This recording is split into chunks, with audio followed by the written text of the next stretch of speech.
முதல்வர் விஜய் சந்திக்க வாய்ப்பு இருக்கா சார்?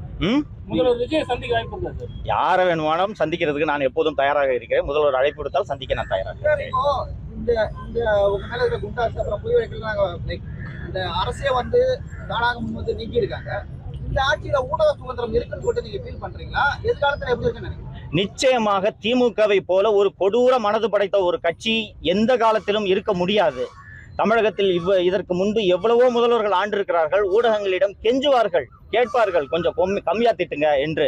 ஆனால் எதிர்த்து பேசும் ஊடகங்களையும் அந்த ஊடகத்தில் பணியாற்றுபவர்களையும் சிறையில் அடைத்த கொடுங்கோல் அரசாங்கம் திமுகவை தவிர வேறு எந்த அரசும் கிடையாது.